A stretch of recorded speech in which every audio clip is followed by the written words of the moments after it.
Good morning, all of you. Today we will study a new chapter, government budget. There are so many budgets like state government budget, local government budget, central government budget. That central government budget is also known as union budget. Here we will study the central government budget, and this topic we will start with the definition of government budget. It is an annual statement that shows estimated government expenditure and government receipts of the coming financial year. See, this is a estimated annual statement. It is not actual, and this is for coming financial year. Financial year start from 1 April to 31st March, ends at 31st March.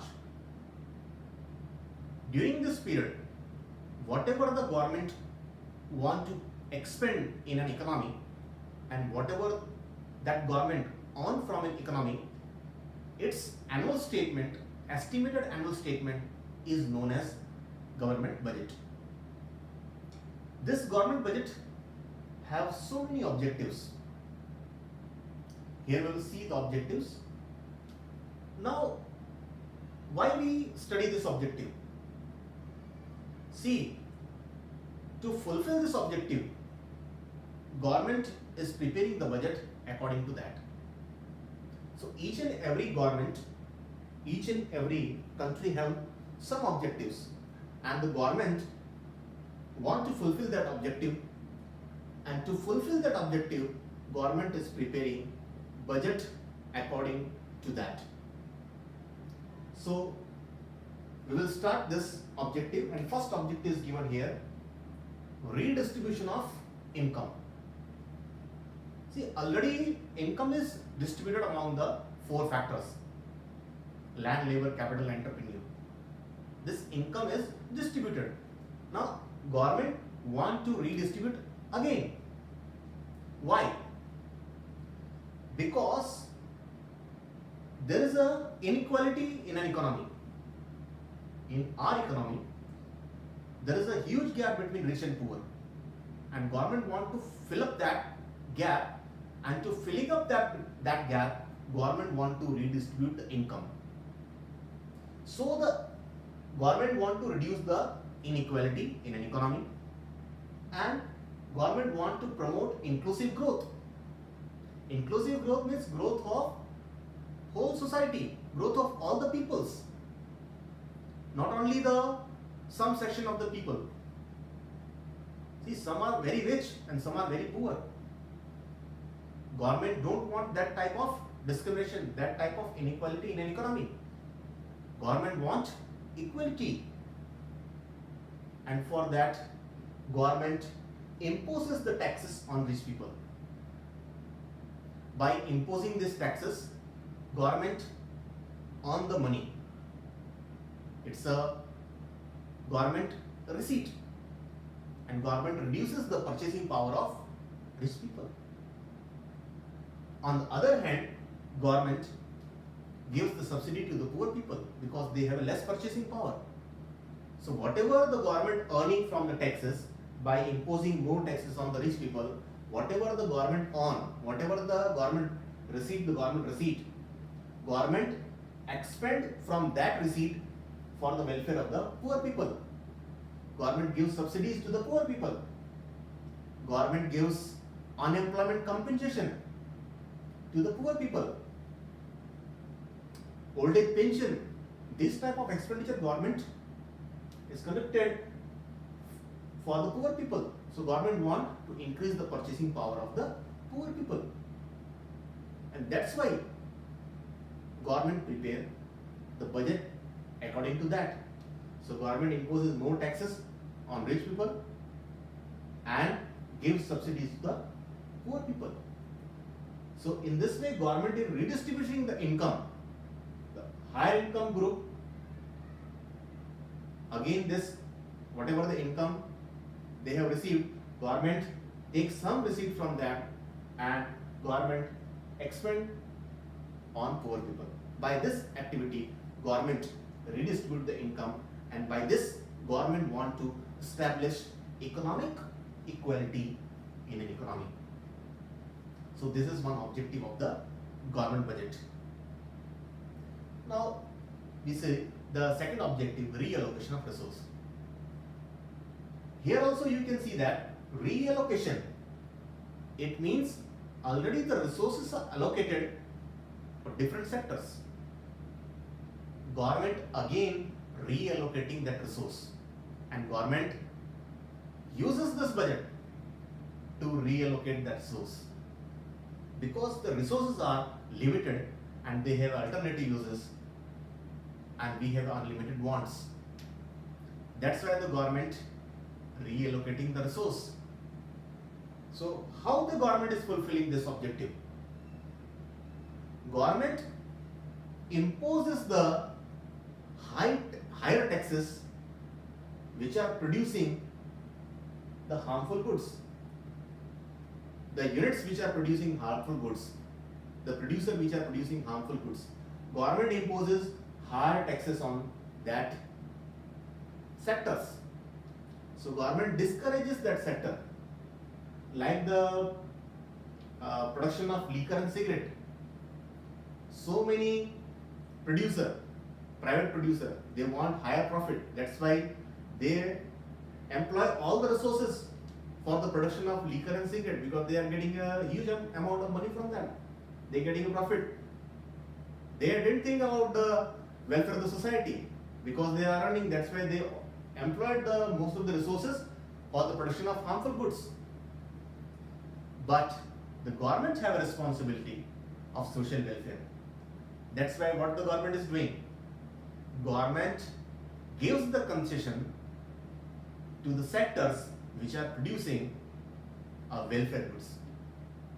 So government encourages the production of welfare goods, and for that government is giving the concession, government is giving the subsidy to these sectors which are producing welfare goods, a useful good for the society. For example, food producing industries or khadi producing industries, government imposes less taxes, gives more subsidies, more concessions, so the resources will transfer from the production of harmful goods to the production of welfare goods. So the government is using a budget in that way that these resources are transferred from the production of harmful goods to welfare goods. In this way, there is the reallocation of resource. Already the resources are allocated, and government again making a policy like that, government is making a budget like that, that resources again which are engaged in a production of harmful good, they come to the production of welfare good. So this is also one objective of the government budget. Now third objective, you can see that economic stability. What is the meaning of economic stability?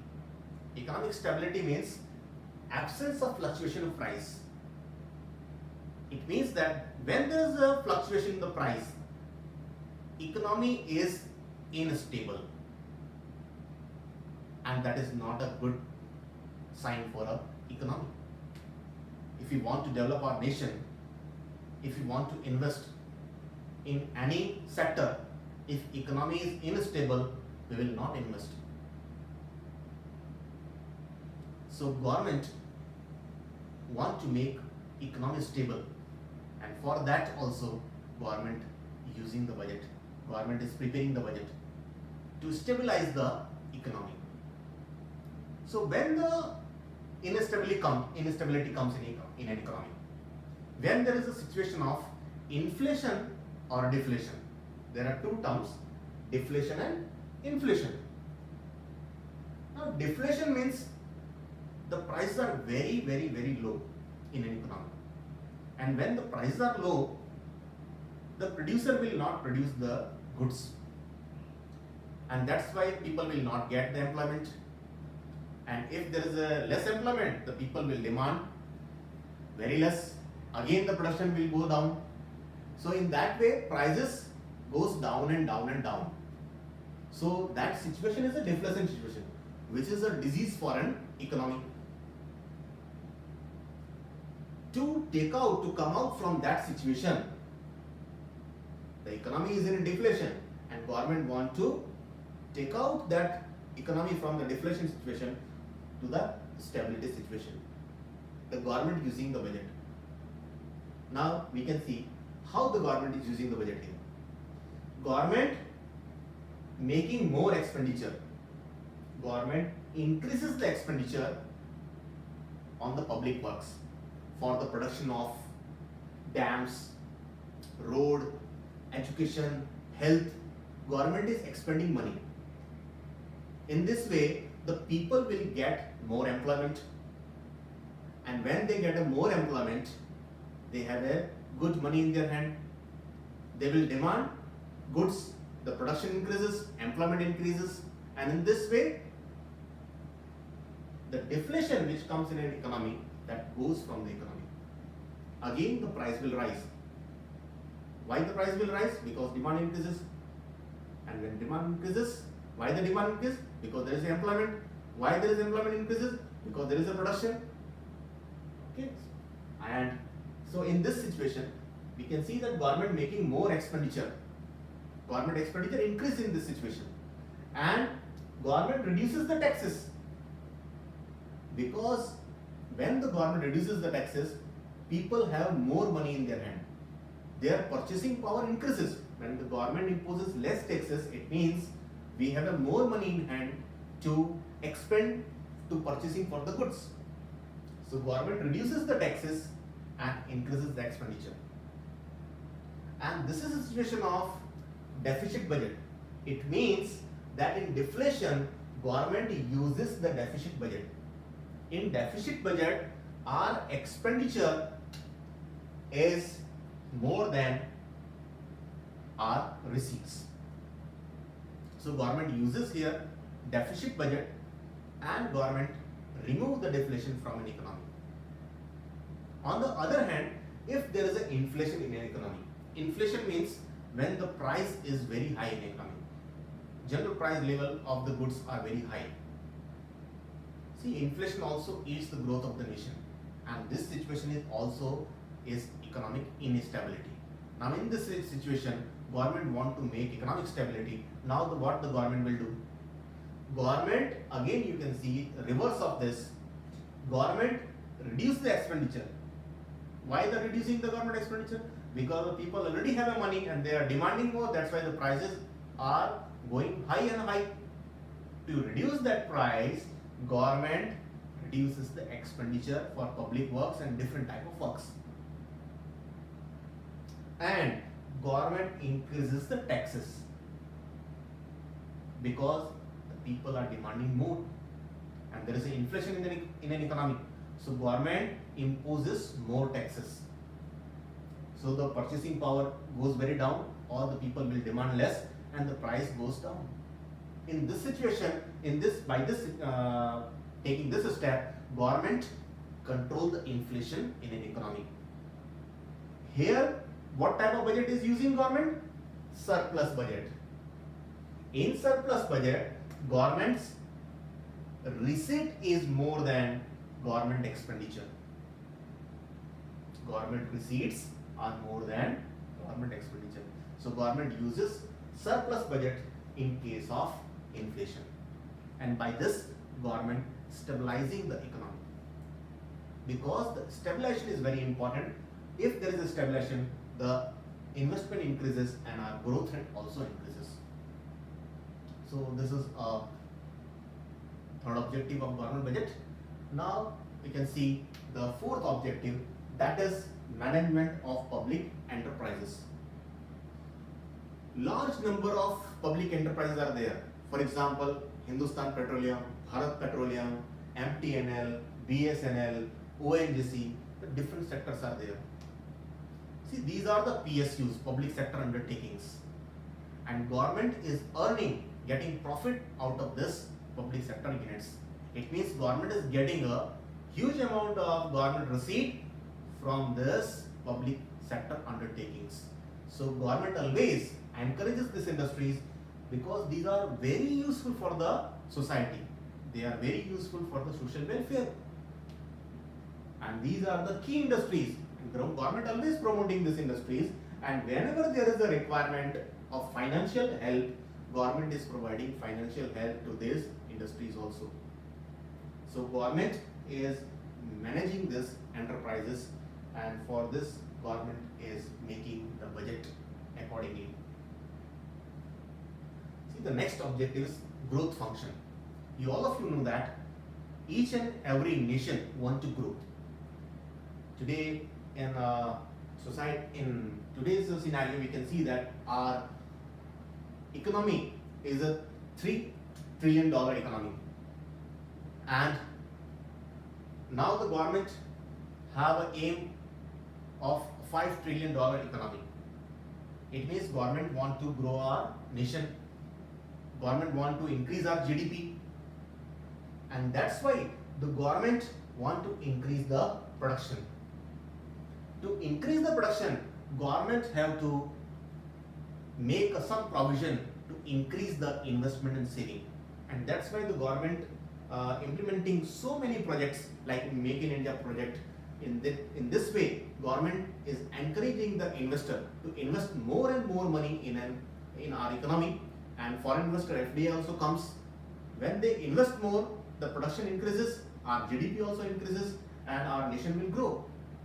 So this is also one function, this is also one objective, growth function. By this, government want to increase our GDP and to make good growth of our economy. So these are the objective of the government budget. Now you can see that, so government budget is prepared, but when they are preparing, that time they are keeping in mind what are the objectives, what objective we want to fulfill. There are so many objectives are there, but we studied here some objectives. These objectives government want to fulfill, and to fulfill this objective, government is preparing budget accordingly. So we will see a few concepts of government budget in next video. Thank you.